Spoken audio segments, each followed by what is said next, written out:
Usually on the Backyard History podcast, we cover heroes, we cover good guys, but this time we're going to cover a villain. You see, the Maritimes once spawned an internationally famous hate preacher who sparked riots and violence virtually everywhere he went. Mind you, this wasn't really our fault. He wasn't actually popular in the Maritimes. He was actually chased out of here by angry mobs who once tried to throw him off a mountain. But he escaped though, and he fled to America, and there he became a famous figure, including being an influential, high-ranking figure in the KKK. He toured all over the United States, making himself a vast fortune while spewing a twisted message of hatred, causing violence and riots wherever he went. This is the story of Louis Joseph King, the hate preacher. You're listening to Backyard History, the hidden stories that happened in your own backyard, the podcast version of the weekly history column running in newspapers across the Maritimes, with your host and author, Andrew McLean.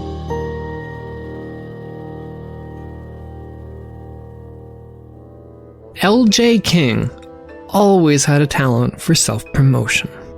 He claimed in his autobiography that he had been born on the Rhine of North America, which is possibly one of the more unusual nicknames that the St. John/Woolastook River has ever been called. Although he spoke highly of the river, he was less generous in his descriptions of the cities and the people from his home province of New Brunswick. He called St. John a cordon of despair surrounding a deluded populace, and meanwhile Fredericton was home to a proud aristocratic people with no salvation. As a child, Louis King was raised a Catholic, but he would ultimately build an extremely lucrative career out of stoking hatred towards Catholicism. At the age of only 42 years old, L.J. King published a remarkably poorly written 800-page long autobiography called The Scarlet Mother on the Tiber, or Trials and Travels of Evangelist L.J. King. Louis Joseph King had been born in Lower Queensbury, which is about 15 miles away from Fredericton. His father, who was also named Louis Joseph King, was 14 years older than his mother, Madeline Goodine. Where he grew up in Lower Queensbury was close to what we now call the Kingsclear-Woolastook Reserve. The little community was actually pretty diverse back then, and it was evenly split between Irish, French, and Indigenous people. According to King, the three groups generally ignored one another, except for when they went to the same church. He alone, however, somehow managed to unite them in their shared dislike for him. He complained that none of the three groups, who generally kept to themselves, would sit near him in church. The problem with piecing together his life story, though, is that he deliberately lies about much of it for dramatic effect. The most important lie that he repeated was that he had been a Catholic priest when he lived in New Brunswick. He was certainly not.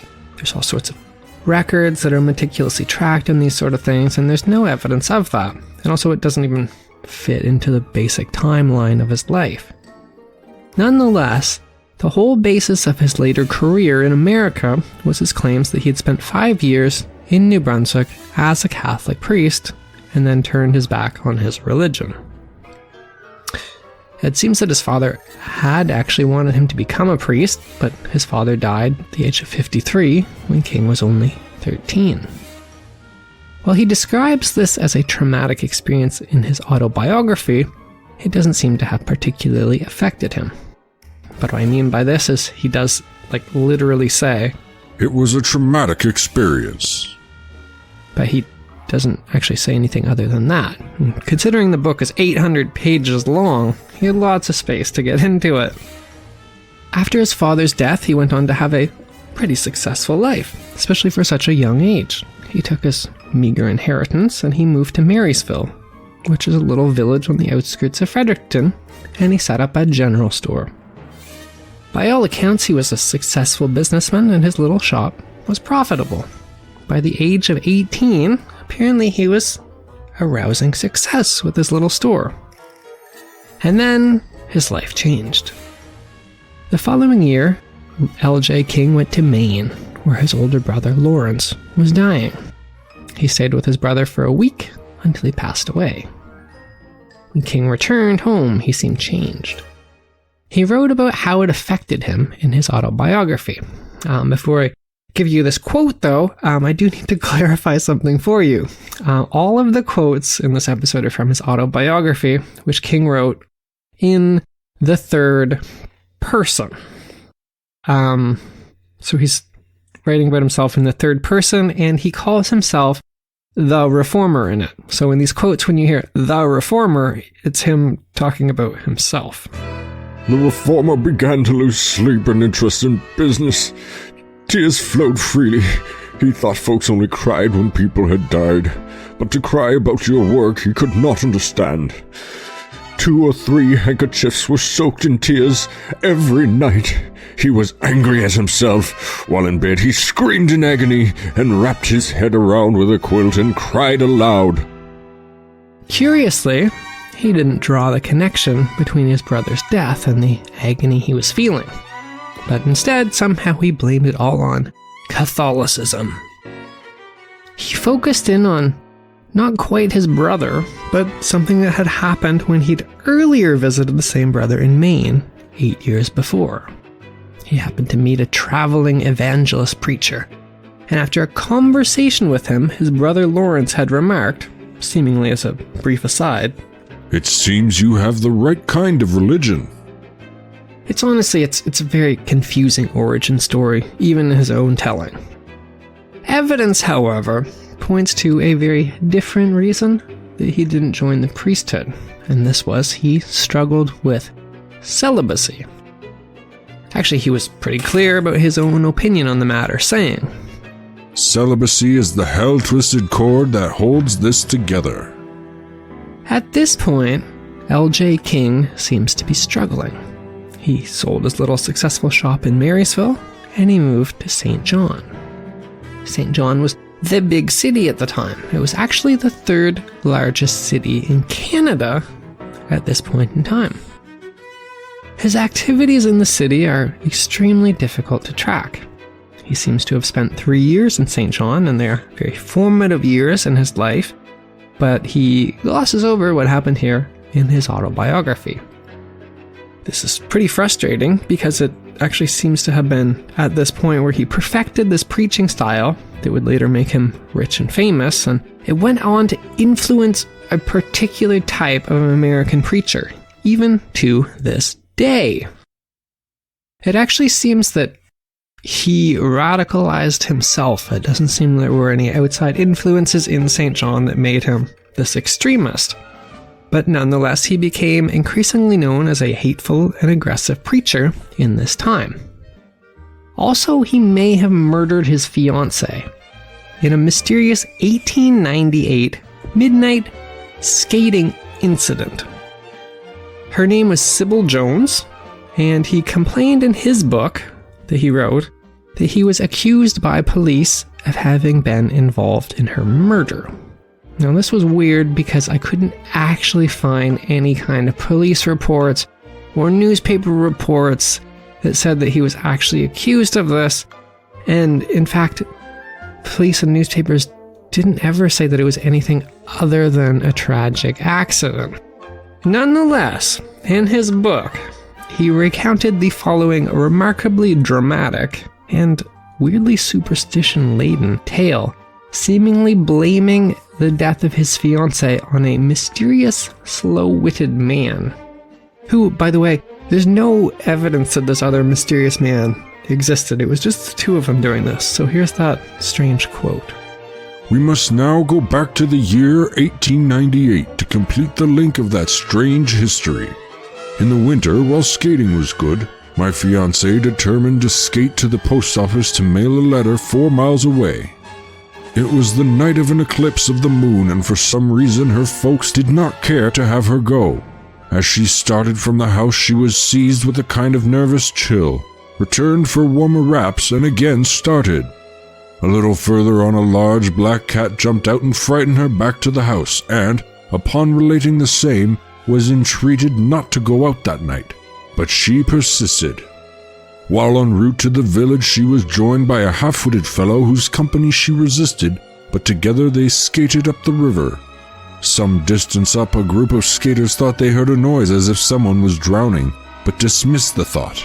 Slayers passing by the opposite side thought they heard the sound, and someone called, "Is all well?" "Yes," came the reply.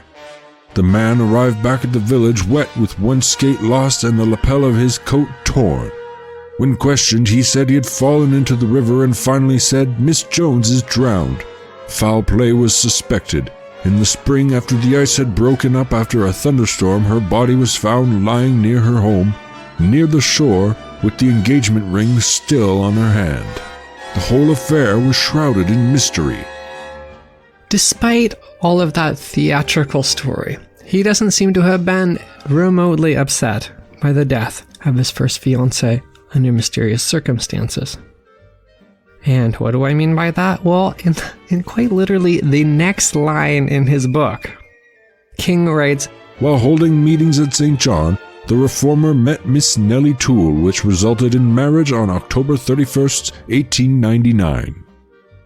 During this quick wedding, we can already see him demonstrating what would become the key part of his life: money-making. According to the St. John Daily Telegraph newspaper, he charged guests at his wedding a 10-cent admission fee to attend. But the newspaper noted that, as the crowd began to enter the hall in goodly numbers, the admission fee was raised to 15 cents and later to 20 cents. King claimed that in St. John he would preach in open-air services on the bluff by Fort Howe, which is a kind of mountain on the outskirts of the city back then that was marked by some sharp cliffs. He claimed that thousands of St. Johners would attend his sermons. Other contemporary reports suggest that it was more like a couple dozen people at most. King claims that a mob of furious St. Johners tried to throw him off of a 200-foot-high cliff on Mount Howe. In his telling of things, he was just sweetly and innocently holding an outdoor sermon for his followers when he was attacked, unprovoked, by an angry mob. In his telling, of course, he did nothing wrong, and the mob came out of nowhere, and they attacked him, and they tried to kill him for no reason. What his version of events admits, but fails to explain, however, is why his innocent flock of followers were heavily armed at the time. St. John newspapers recount a very different version of events. They claim that King led an angry mob of Protestant hardliners, which were called Orangemen, through the streets of a distinctly run-down working-class part of St. John to attack a Catholic gathering. A rival angry mob formed as they were going down the streets, and this counter-mob was not just Catholics, but it managed to unite other religions against him as well to defend the Catholics and attack L.J. King and his followers. King described these events in his autobiography, and by the way, he's still speaking in the third person. He had been warned of the intended attempt on his life. He had assembled his followers on that large hill where Fort Howe National Historic Site is now located. They were gathering to attack the Catholics, which, by the way, he freely admitted to, writing, The Orangemen had come prepared with revolvers, clubs, etc. By all accounts, the mob attacked them before they were ready, with the goal of throwing King off the side of Mount Howe, or as he dramatically phrased it, They made an attempt to throw the reformer off the precipice. Rather than an intimidating march through the streets towards the Catholic gathering, instead King and his followers had to race down the roads while being attacked to try and get to the safety of the Orangeman Lodge that was their base. Blood flowed freely, bones were broken, and bottles hurled, but after a hard fight, the police and Orangemen succeeded in dragging the reformer away from the crowd and into the street. St. Johners poured out of their homes to attack him in the streets as he was rushed to the safety by the police. King claimed. Water and missiles were thrown from overhead windows, and yells of "Kill him! Kill him!" followed him by the bloodthirsty mob. King was hidden in the local Orange Lodge, which was defended by police from the angry mob trying to get at him.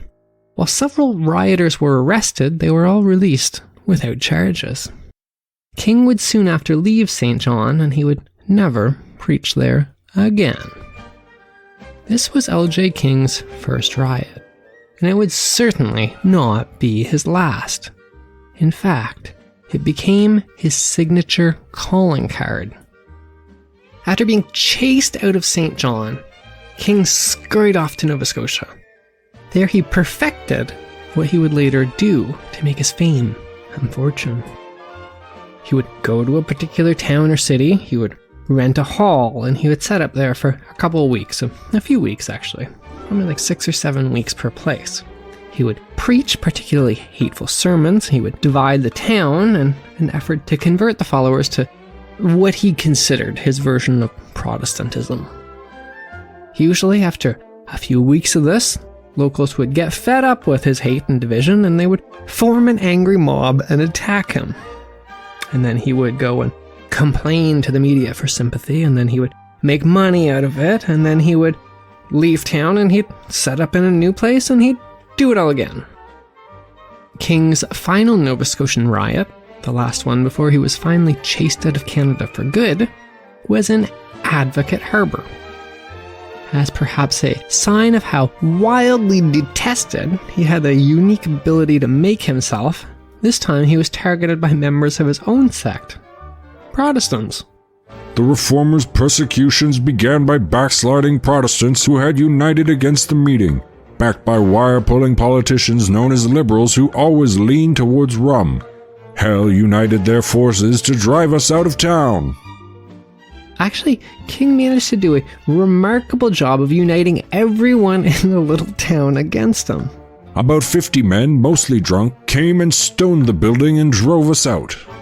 They included politicians, police, Baptists, Catholics, Protestants, even Orangemen, all uniting to drive him out. And that was the last time King ever set foot in Nova Scotia. But of course he wasn't running away, at least according to him. According to King's telling of things, his daughter, who has the remarkable name of Willow Vinetta King, fell out of a hammock and injured her back. And so they went to the United States to get medical treatment. In the United States, L.J. King went directly to St. Louis. He's at this point just a much hated weirdo from the Maritimes, and within days of arriving at St. Louis, has an explosion of extreme popularity in the United States from pretty much the moment he arrives. And this instantly propelled him to the seemingly immediate American fame and fortune. And all of this happened pretty much immediately after getting into St. Louis. See, he just got to St. Louis and he was just walking down the street past a Catholic school. Completely out of the blue, on a total whim, with absolutely no provocation whatsoever, he storms right up into the school, in the middle of a school assembly that's going on inside. He charges right onto the stage and he shouts at the school children, "God is dead and the priests took his place." And a priest punched him in the face. Now, priests back then would usually wear heavy rings, and if you get a cut on your forehead, it tends to bleed an awful lot, but not in a life-threatening way. That is exactly what happened. The priest punched King, and he was wearing a heavy ring, and it left a bloody but harmless cut on King's forehead. And then the priest chased King out of the school. And then, with blood running down his face and soaking into his white shirt, King went directly to the St. Louis Advocate newspaper and told them he had been the victim of a Catholic attack. In an act of defiance for this attack, he called for an anti-Catholic rally in the center of a heavily Catholic part of St. Louis. Predictably enough, the rally turned into a riot, and during it, King ran away, and he hid in a furniture store as the violence which he caused raged around him. King again complained to the media he was innocent and was being attacked. And so, less than 1 week after his arrival in the country, he had skyrocketed to a national level of fame in his brand new adopted country of the United States. The United States always had a paranoid streak running through a particular section of its population. If you're interested in reading more about that, I highly recommend checking out a famous and influential 1964 essay called The Paranoid Style in American Politics by Richard Hofstadter, but I'm not going to go into any more details on that. In King's time, though, the big conspiracy theory of the day was that the government was being secretly run by Catholics who were following the direct orders from the Pope in Rome to do some kind of ill-defined but vague and menacing things that threaten real America. Now, this is already pretty convenient for King because he already had a dislike of Catholics. But he suddenly realized that he could make lots and lots of money from this if he created a great big spectacle. Which means to say, if he made it into a big show. He was already an entertaining showman. He was known for his flowery sermons. But now, he really ramped up the entertainment value. For example, when he was preaching a sermon, he made frequent costume changes. He would include skits in his sermons in which he would do things like dress up like Catholic priests. He also brought out props, which he claimed were torture devices used in nunneries and churches by Catholics. And perhaps most importantly, he realized that that paranoid strain of American politics, which by the way is still there, had a strong undercurrent of sex in it. It doesn't really matter who the conspirator was or which conspiracy was popular, there was always some kind of deviant secret sexual practice that they were into. And the people who were really into these conspiracies walked this strange line where they detested whatever the deviant sexual practice was, but were perhaps also a little too interested in it. And King was the master of this.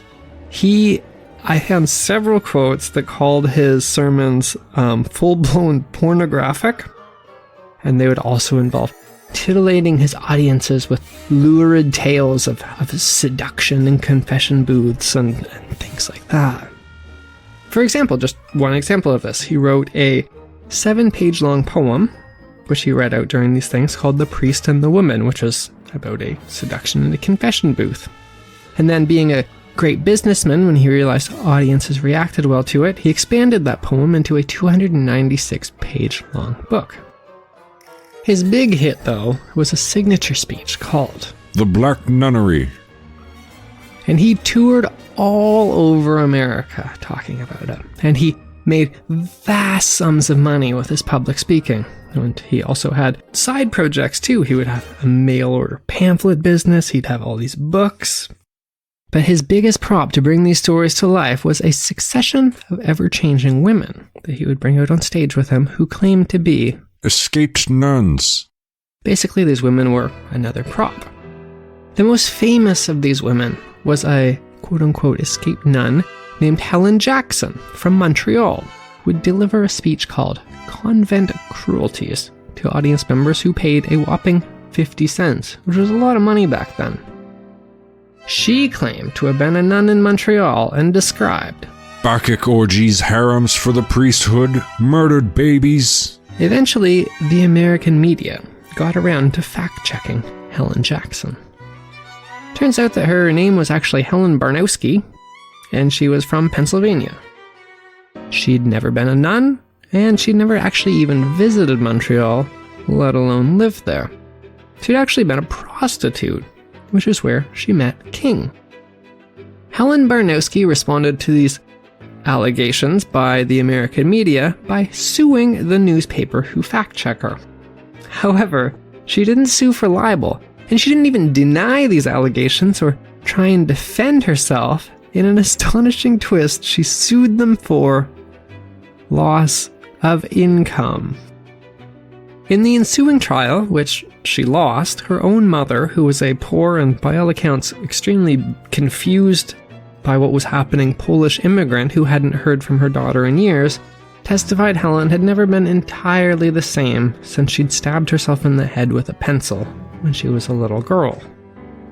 In the 1920s, King fell in with the Ku Klux Klan.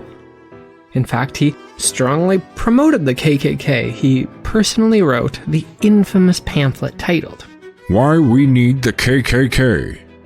At the time, the KKK was a ferociously anti-immigrant group, making King's closeness with them really ironic, since he was actually an illegal immigrant.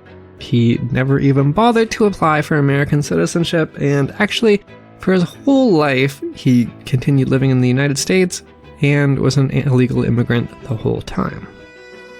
So to give you just one example of how these riotous rallies went, I'm just gonna pick one random riot that L.J. King and Helen Jackson / Barnowski did. This isn't a special riot, this isn't their biggest, it's not their smallest, it's not their worst riot, it's not their best riot, this is just a day in the life of L.J. King and Helen Jackson. This one takes place in South Bend, Indiana, on the Sunday night of October 19th, 1924, at the Cadle Tabernacle Church in front of an audience of, according to the Annapolis News, 3,000 people. The church effectively acted as a base for the local KKK.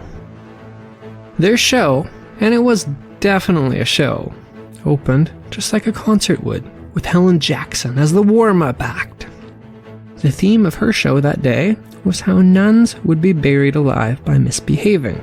And maybe I didn't stress this enough, but all of these things, all of these allegations against Catholics are entirely made up. These aren't true. They just straight up made these up so they can make a lot of money, just to clarify. I want to make that super clear. So as Helen Jackson spoke, L.J. King was circulating the crowd, and he was loudly demanding donations from the attendees. Next came the headlining act. Louis Joseph King took the stage. He was in fine form that night. He was ranting and he was railing against all these made-up issues with Catholics. He was startlingly insulting, just for the sake of being insulting. He called the Eucharist The water of Christ. and he mocked the Trinity by saying, If Mary was the mother of God, who then is the grandmother of God? Yeah, I don't really get it yet, but apparently the crowd went wild for it. As he spoke, Helen Jackson in turn circulated the crowd, and then this time it was her loudly demanding donations from attendees. Suddenly, one remarkably brave Catholic woman in the crowd, named Helen Collier, approached the podium and interrupted King's rant, arguing with him in front of 3,000 angry spectators about his statements. King threw a glass of water in her face, and he ordered the men in the audience to throw her out. And so Helen Collier was dragged out of the church, and then she went to the police. And like I said before, King would spend several weeks in each town to get people all worked up. So he'd been in South Bend for several weeks, and the police were pretty fed up with him. 24 police officers came to Cadle Tabernacle Church to break up the rally. The police were actually accompanied by Howard Cadle, who spotted an opportunity to get his church back. Before King came to town, Howard Cadle, who was a politician, had been considered a radical anti-Catholic, and that's why he let King use his church. But even he, who had been considered pretty radical, was shocked at how aggressive King and the KKK were. And then he in turn shifted his political views, and he wanted his church back. The police were also led by Helen Collier, and she was the one who had a glass of water thrown in her face by King, and remarkably enough, she returned to the church to kick King out. The police quickly shut down King's rally, and they drove the crowd outside. Undeterred, King continued his sermon on the steps. He whipped up the crowd into a frenzy with his violent rhetoric, and he ordered them to smash their way through the church front doors to get back in, which the crowd did. Once inside, he took to the podium and he demanded that Every red-blooded American in this crowd must resist the reformers' arrest. As the crowd surged forward to attack the police, L.J. King and Helen Jackson slipped out the side door and escaped unscathed into the night. These events weren't even a blip in the career of L.J. King. They weren't significant enough for him to bother mentioning in his book. That was just another night. But actually that one's interesting because there were wide repercussions for the state that he and Helen Jackson just slipped away with, leaving in a riot. The events that he set in motion convinced the Annapolis News newspaper to launch a full investigation of the KKK, of its attacks, and focused on unmasking and outing its members. Not only did this newspaper ultimately successfully break the KKK in the area, but they also even won a Pulitzer Prize for their efforts. As for King himself, though, he continued his career without repercussions. One Arizona newspaper famously labeled him the traveling peacebreaker. Now, if you're hoping for some kind of cosmic karma or some kind of celestial consequences for his actions, well, that's not always how life works. In fact, Louis Joseph King got the happy ending that any Hollywood movie would want. He got large sums of money, power, wealth. He built a large mansion in Toledo, and it wouldn't be a fairy tale ending if he didn't get the girl in the end. Now would it? Well, that happened too. Years later, he tracked down his one-time assistant, Helen Jackson / Barnowski. She was the fake nun. After losing her libel suit and being discredited, Helen Jackson / Barnowski had disappeared. She changed her name, she changed her identity, and she changed her way of life. She settled down, she got married, she had kids, she lived a quiet, obscure, and apparently happy life. And then L.J. King suddenly appeared in her life and swept Helen off her feet. She abandoned her husband and kids to go move to King's mansion.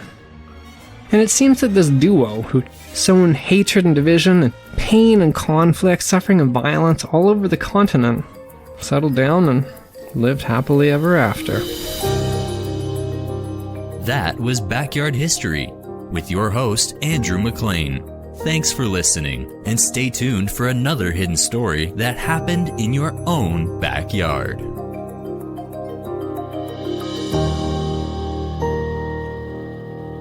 Produced by Jordan Lozier.